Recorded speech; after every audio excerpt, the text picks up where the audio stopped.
Je l'ai dit tantôt, on parle d'élevage des olacodes. Comment s'y prendre, vous qui voulez opter pour ce métier, ce type d'activité? C'est l'opportunité de noter certaines choses parce qu'il y aura certainement des astuces. Nous avons un spécialiste en la matière qui sera sur le plateau, José Migan, spécialiste en sciences et techniques de production animale. Mais avant de le retrouver avec Marcel Bettoro, nous vous proposons ces quelques images sur l'animal dont on va parler.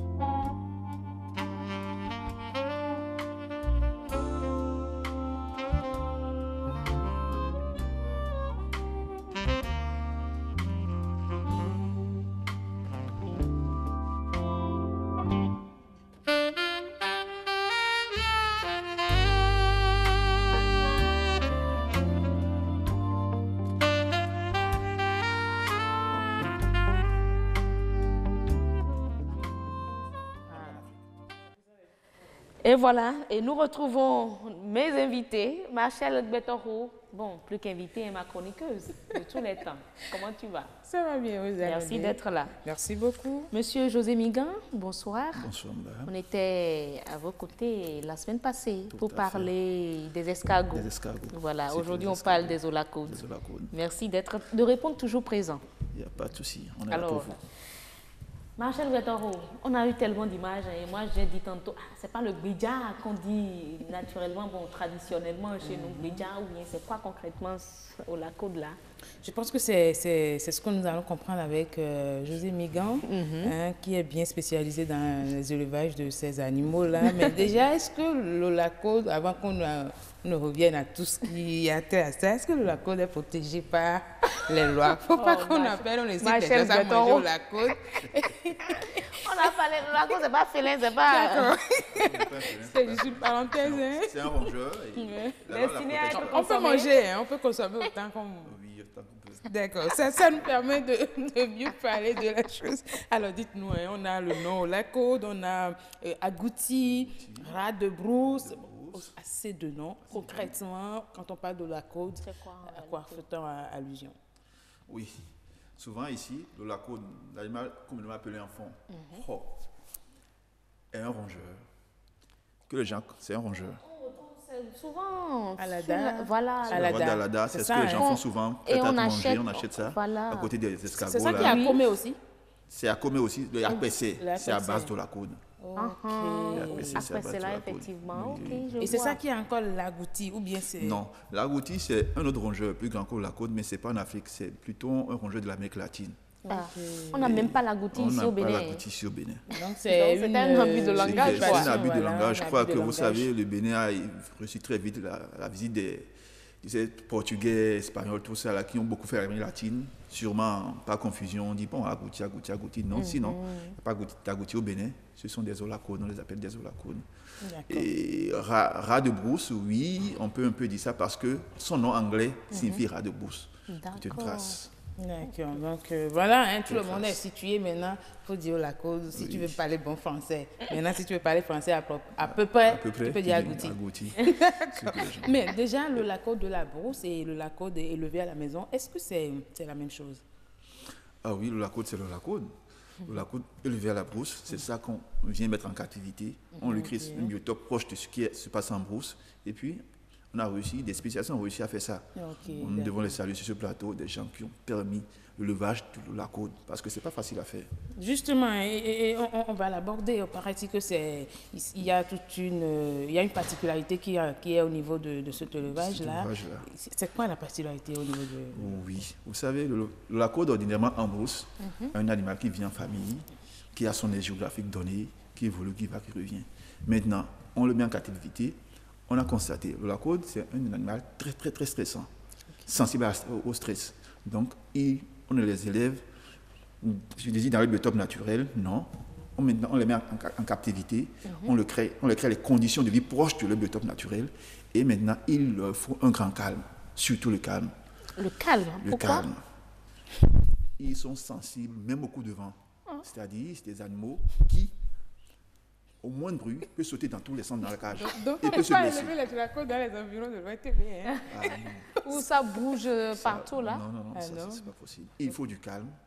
Quand ils sont dans le calme, pas trop de lumière, luminosité, naturellement tempérée, puis c'est bon. Mais est-ce qu'on peut les élever dans un environnement avec d'autres animaux?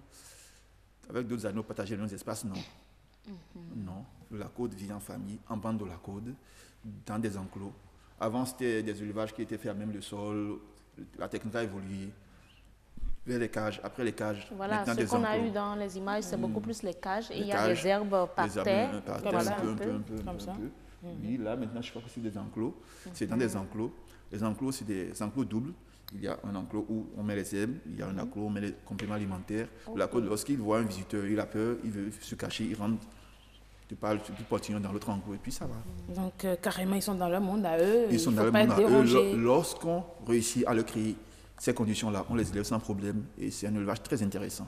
D'accord. Mais moi, j'aurais appris que ce n'est pas comme les moutons où, bon, l'accouplement, c'est avec qui on voit. Hein. Non. En réalité, c'est ça qui est la question. Les olacodes, même dans la nature, ils se mettent en famille. Chaque famille, le mâle est là, le mâle dominant est là. Les femelles sont là pour ce mâle-là et s'occupent de ces mâles. Lorsque tu es un lacode d'une autre famille et que tu viens rentrer là, tu cherches la bagarre. Un polygame heureux. Là, c'est un polygame heureux. Même si en élevage aussi, on construit des familles de lacode. D'accord. 4 femelles pour un mâle ou bien 5 femelles pour un mâle. D'accord. Et là, ça est. Le seul mâle couvre toutes ces femelles-là. Et on ne peut pas aller prendre le mâle d'ailleurs pour lorsque tu vas chercher le mâle d'ailleurs pour ramener ici pour accoupler, lorsqu'il apprend le nom de mâle, tu cherches la bagarre. Et on dit même qu'il devient agressif. Il devient agressif. Naturellement, lorsque on enlève un mâle, ici il n'y a rien que des femelles, que tu introduis, ce mâle-là va chercher d'abord à dominer toutes ces femelles-là. On va avoir une certaine agressivité, il va essayer de voir qui veut s'opposer à sa présence, et voilà, c'est clair. Il s'impose en maître, il est là et il fait son travail. Alors, toutes ces particularités, revues et tout ça, comment peut-on, bien quelles sont les dispositions à prendre quand on veut concrètement élever les olacodes? Oui, quand on veut élever les olacodes, c'est quoi? D'abord, je dis, un grand travail a été fait par des spécialistes. Aujourd'hui, le lacode est domestiqué, c'est une réalité. Et son élevage a été vulgarisé aussi, c'est aussi une réalité. Maintenant, pour élever le lacode, c'est quoi? Il faut lui créer les conditions dont on parle. C'est-à-dire avoir une lacoderie. C'est un bâtiment dans lequel on fait des enclos superposés. Aujourd'hui, la technique a évolué, des enclos superposés, c'est-à-dire tu as 1, 2, 3, 4 niveaux s'il le faut. D'accord. Ou c'est des enclos où on met les familles de lacode dedans. D'accord. On met les familles de lacode dedans et puis on les élève naturellement. C'est des herbivores. Il faut reconnaître les herbes qui mangent un peu de tout. Des herbes, des graminées, des légumineuses, des restes, des sous-produits alimentaires. Les sous-produits agroalimentaires et industriels aussi, ils mangent un peu de tout ça. Et lorsqu'on leur fait ces apports, et puis c'est fini, c'est bon. La cône est là, dans le calme, le mâle est là, ça y est les femelles, et puis ils font des mises bas. Combien de temps pour avoir des olacodes après accouplement? 5 mois. Une lacodine, la femelle de lacodine. Après,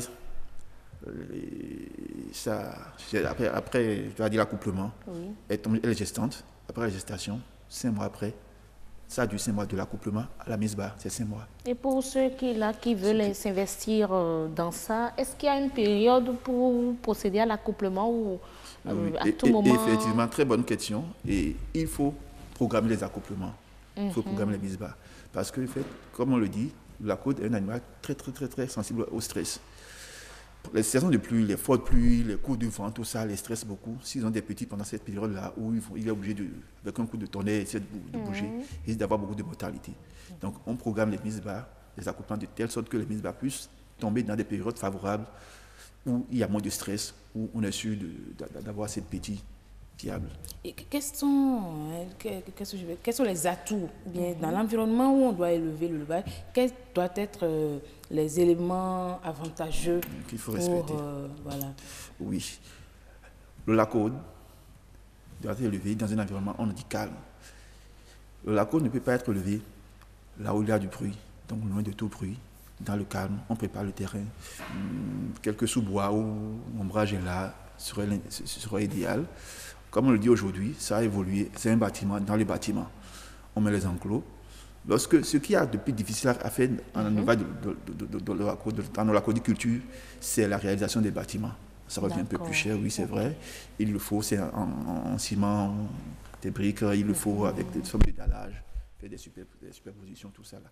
Sinon, à part ça, leur alimentation, leur élevage, même concrètement, ça ne pose pas de problème. Pour l'élevage, en réalité, le problème qui se pose, c'est le problème de fourrage. On dit que c'est un rongeur, c'est un herbivore. Ça a un système gastrique très sensible. À la moindre chose, la côte peut avoir des ballonnements, indigestion, tout ça là. Donc, il faut s'assurer d'avoir le bon fourrage. C'est-à-dire, un agriculteur doit avoir également un espace fourragère disponible où il est sûr de faire le prélèvement chaque fois pour ses olacônes. Après ça, le complément alimentaire qui est composé d'un peu de tout. Mais ce qui me paraît un peu... Ils ont trop d'exigences. Voilà, un peu bizarre.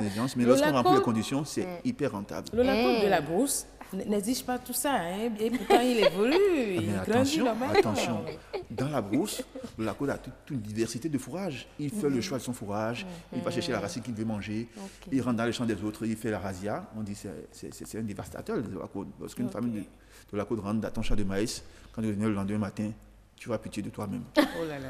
Mais entre la viande de la côte, parce que moi j'aime bien mes papilles dégustatifs, entre la viande de la côte de la brousse et la viande de la côte élevée à la maison.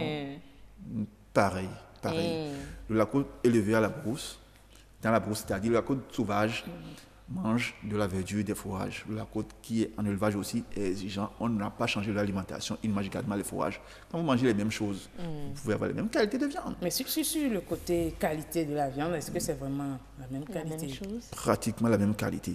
Mais moi, je me demande, est-ce qu'on peut procéder à cet élevage-là familial, quoi? Et puis, juste pour la famille. Lorsque vous êtes dans votre maison, vous déjà avez un avec petit les cris des enfants. Vous avez un petit non, le cri des enfants, non. Ils s'habituent aujourd'hui.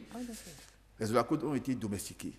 Ils sont habitués à un certain nombre de conditions plus ou moins acceptables. On peut le faire facilement. On peut le faire facilement. Il suffit d'avoir leur espace réservé pour eux. Quelque chose un bâtiment construit à leur correspondant aux normes d'élevage. Vous avez vos olacodes dedans, on leur envoie le manger, on le fait tout. Mais vous avez dit tantôt que c'est rentable. Combien de temps après on peut entrer? Puisque vous avez fait de son investissement. D'abord, on devait avoir des viandes de la viande de la côte sur le plateau, on n'a pas eu. Mais maintenant, très rapidement, comment on peut rentabiliser? Très rapidement. À quelle hauteur? Quand on veut en être éleveur. Aujourd'hui, pour avoir une famille de olacode, il te faut prévoir autour de 70 à 80 000 francs. Un mâle, 4 femelles. Je suppose que tu as déjà ton olacode de riz, les plats, les enclos sont là, et tu as déjà l'espace fourragère qui est là, et tu les as. Au bout de 2 ans, c'est-à-dire, l'olacode, chaque femelle, à l'âge de 5 à 6 mois, sont prêts à la reproduction. On fait les saillies. Et la portée moyenne, lorsqu'elles sont bien alimentées, c'est autour de 4, 5. Ils vont jusqu'à 6, 7, 8. 10 même des fois. Bébé olacode. Bébé olacode, de olacodo.